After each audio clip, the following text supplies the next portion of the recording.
الحمد لله الحمد لله القائل أعوذ بالله من الشيطان الرجيم يا أيها الذين آمنوا قوا أنفسكم وأهلكم نارا وقودها الناس والهجارة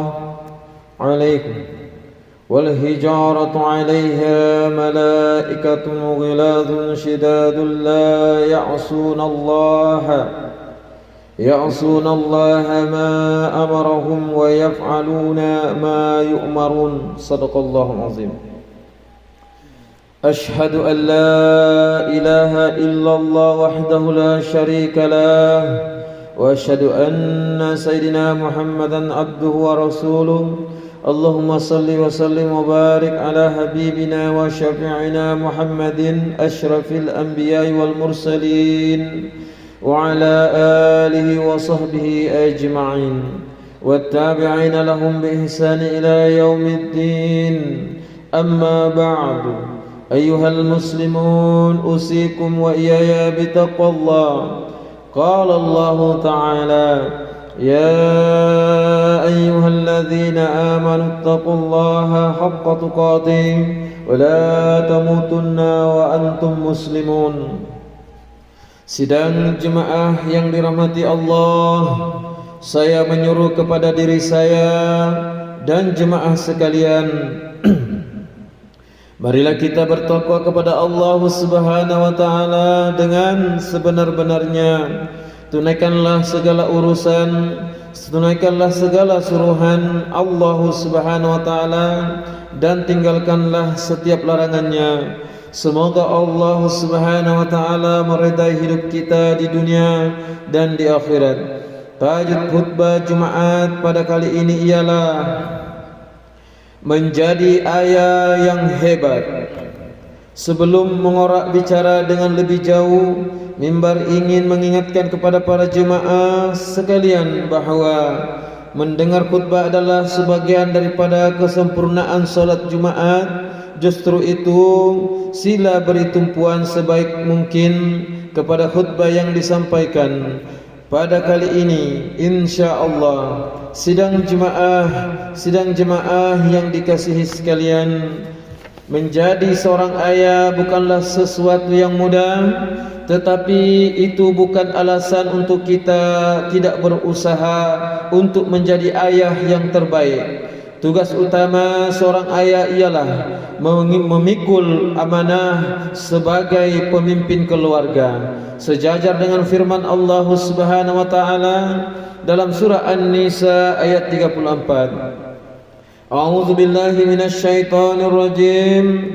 Ar-rijalu qawwamuna 'alan nisa'i bima faddalallahu ba'dahum 'ala ba'din wa bima anfaqu min amwalihim. Shadaqallahul azim. Maksudnya, kaum lelaki itu adalah pemimpin dan pengawal yang bertanggung jawab terhadap kaum perempuan.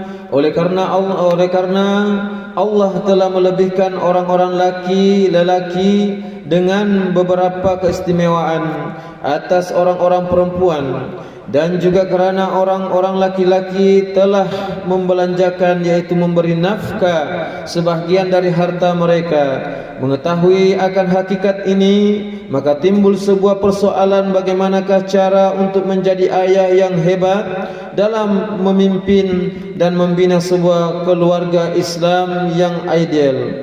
Jawapannya adalah dengan mengikuti keunggulan pribadi kepimpinan insan terbaik yang pernah berjalan di atas muka bumi ini, yaitu Nabi Muhammad sallallahu alaihi wasallam. Firman Allah Subhanahu wa taala dalam surah Al-Ahzab ayat 21. A'udzu billahi minasyaitonir rajim. Laqad kana lakum fi Rasulillahi uswatun hasanah. Shadaqallahul azim. Maksudnya, demi sesungguhnya adalah bagi kamu pada diri Rasulullah itu contoh ikutan yang terbaik. Sidang jemaah yang diridai Allah, terdapat 3 ciri asas kepimpinan Rasulullah sallallahu alaihi wasallam untuk kita ikuti dan pelajari. Ciri pertama ialah pemimpin yang berwawasan. Wawasan bermaksud pandangan atau pemahaman yang mendalam tentang sesuatu. Wawasan Rasulullah sallallahu alaihi wasallam sebagai pemimpin keluarga tidak lain tidak bukan ialah selamat dari azab dan meraih syurga Allah Subhanahu wa taala. Firman Allah dalam surah At-Tahrim ayat 6 sebagaimana yang telah dibacakan pada awal khutbah tadi. A'udzubillahi minasyaitonir rajim. Ya ayyuhalladzina amanu qu anfusakum wa ahlikum nara wa quduhan nasu wal hijarah. Shadaqallahul azim. Maksudnya, wahai orang yang beriman, peliharalah diri kamu dan keluarga kamu daripada api neraka yang bahan bakarnya terdiri daripada manusia dan batu berhala.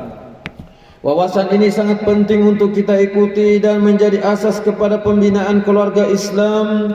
Melalui wawasan ini Rasulullah sallallahu alaihi wasallam memastikan cara hidup Islam diterapkan dalam setiap aspek kehidupan berkeluarga. Misalnya dari aspek akidah, syariat dan akhlak Islam yang lengkap. Ayah yang mempunyai wawasan jelas sudah tentu mampu bersedia merancang dan melaksanakan fungsi seorang ayah dengan baik dalam memastikan kebahagiaan rumah tangga dapat dicapai di dunia dan di akhirat. Sidang jemaah sekalian, selain daripada itu, ciri kedua seorang ayah yang hebat juga harus memimpin dengan memupuk nilai-nilai murni dalam kehidupan. Antaranya ialah nilai kasih sayang, akhlak yang baik dan integriti. Sabda Rasulullah sallallahu alaihi wasallam yang bermaksud, sebaik-baik kalian adalah yang paling baik terhadap ahli keluarganya, dan aku adalah orang yang paling baik terhadap ahli keluargaku. Hadis riwayat Tirmizi. Ayah juga perlu sentiasa berinteraksi dan menghadirkan diri bersama istri dan anak-anak secara fisikal maupun emosi, seperti berdialog, berbincang, bercerita dan bermain dengan anak-anak. Jika perkara ini berlaku, sudah tentu ia mampu membina hubungan akrab dan sistem sokongan yang utuh antara ayah dan anak. Bak kata peribahasa, hidup sandar menyandar bagai aur dengan tebing. Sidang jemaah yang diridai Allah sekalian, ciri ketiga ialah seorang ayah yang hebat mestilah cekal dan tabah dalam menempuh ujian. Jika kita jejaki sirah Rasulullah sallallahu alaihi wasallam dalam kehidupan berkeluarga, baginda telah diuji dengan pelbagai peristiwa kehilangan ahli keluarganya yang tersayang. Misalnya peristiwa meninggalnya istri kesayangan baginda Sayyidatina Khadijah binti Khuwailid.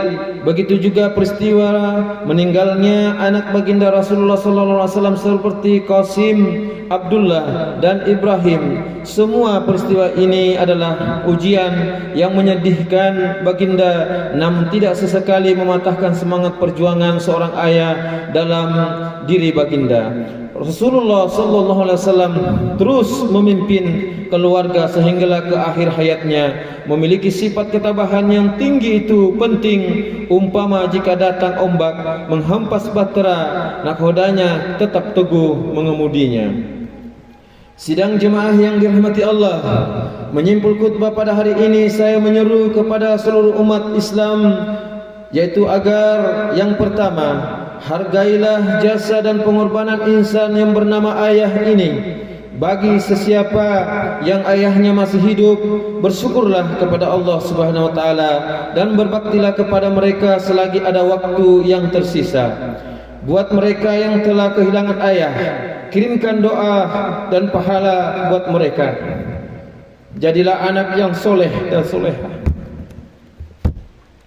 Dan yang kedua, wahai para ayah, marilah kita mensyukuri nikmat menjadi seorang ayah dengan berusaha menjadi ayah yang terbaik kepada anak-anak kita. Didik anak-anak kita sesuai tuntunan, yaitu tuntutan Al-Quran dan Al-Sunnah. teruskan menimba ilmu, khususnya ilmu mendalami sifat kebapaan.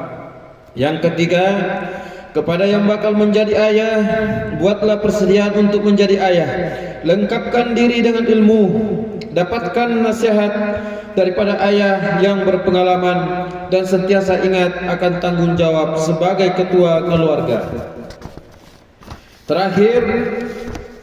Yang terakhir, setiap daripada kita bertanggung jawab menjadi agen kepada pembinaan institusi keluarga yang selamat dan sejahtera, bermula dengan keluarga kita sendiri. Hapuskan budaya ayah yang tidak bertanggung jawab, yang membawa kepada kezaliman, keganasan rumah tangga, dan yang paling sedih, melakukan jenayah seksual sumbang mahram kepada anggota keluarganya. Jadilah laki-laki bermarwah dan ayah yang hebat, agar sekeluarga selamat dunia dan akhirat. Saya tutup khutbah pertama ini dengan sepotong doa daripada firman Allah Subhanahu wa taala dalam surah Al-Furqan ayat 74. A'udzubillahi minasyaitonir rajim.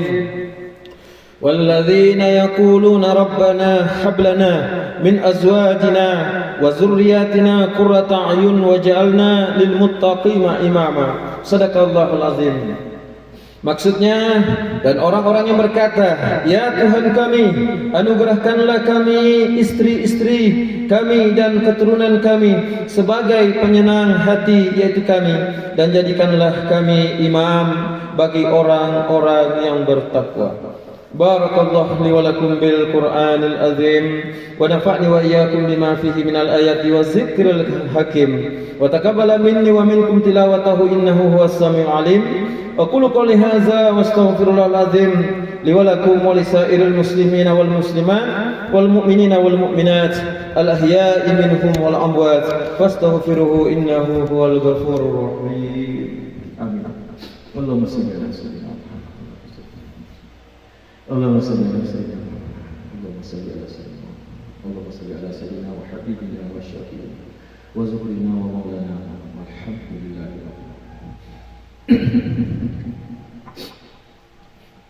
alhamdulillahi rabbil alamin wassalatu wassalamu ala sayyidina Muhammadin wa ala alihi wa ashabihi ajma'in wa man tabi'ahum bi ihsani ila yaumiddin. أشهد أن لا إله إلا الله وحده لا شريك له وأشهد أن سيدنا محمدا عبده ورسوله أما بعد فيا عباد الله اتقوا الله حق تقاته واعلموا أن الله أمركم بأمر عظيم أمركم بالصلاة والتسليم على نبيه الكريم فقال الله تعالى إن الله وملائكته يصلون على النبي يا أيها الذين آمنوا صلوا عليه وسلموا تسليما اللهم صل على سيدنا محمد وعلى آل سيدنا محمد كما صليت على سيدنا إبراهيم وعلى آل سيدنا إبراهيم وبارك على سيدنا محمد وعلى آل سيدنا محمد كما باركت على سيدنا إبراهيم وعلى آل سيدنا إبراهيم في العالمين إنك حميد مجيد آمين يا رب العالمين. اللهم اغفر للمسلمين والمسلمات والمؤمنين والمؤمنات الأحياء منهم والأموات. اللهم أنزل الرحمة والبركة والهداية والسلام والسكينة والصحة الدائمة على مالكنا. Ke bawah dulu yang maha mulia Sri Paduka Baginda yang di Pertuan Agung, wa kadzalika ala fakhamati ra'isil a'la, Tuhan yang terutama yang di Pertuan Negeri Sabah. Waj'alillahumma hazihil baldata wa sa'ira bi'adil muslimin aminatan mutmainnah innaka raufur rahim. Allahumma adfa' anna al-bala wal waba wal fahsya wal munkar wal nihan wal fitan ma zahara minha wa ma batan min baladina hadza khassa wa min buldanil muslimin ammah innaka ala kulli syai'in qadir. Ya Allah, selamatkanlah saudara kami yang dizalimi di bumi Baraka Palestina, kasihani dan limpahkanlah rahmat-Mu ke atas mereka. Ya Allah, naungilah kehidupan kami, kampung ini, tempat kerja kami, estate ini, negeri dan juga negara kami. Hiasilah diri kami dengan sifat terpuji dan jauhi kami dari sifat yang keji. Jadikanlah kami dan keturunan kami orang-orang yang istiqamah, mendirikan solat secara berjamaah, menunaikan zakat dan berpuasa dalam bulan Ramadan. mengerjakan ibadah haji, mewakafkan harta dan berinfak pada jalan yang karedai. Sesungguhnya hanya kepadamu jua ya Allah tempat kami mengadu dan memohon pertolongan. Rabbana atina fid dunya hasanah wa fil akhirati hasanah wa qina azabannar. Ibadallah, alhamdulillah. Inna Allah ya'muru bi'adli wal ihsan wa ita'i zil qurba wa yanha 'anil fahsya'i wal munkar wal baghi ya'izukum la'allakum tadhakkarun. Fazkurullahal 'azim yazkurkum washkuruhu 'ala ni'amihi yazidkum was'aluhu min fadli yu'tikum wa la dzikrullahu akbar wallahu ya'lamu ma tasna'un. Aqimus shalah.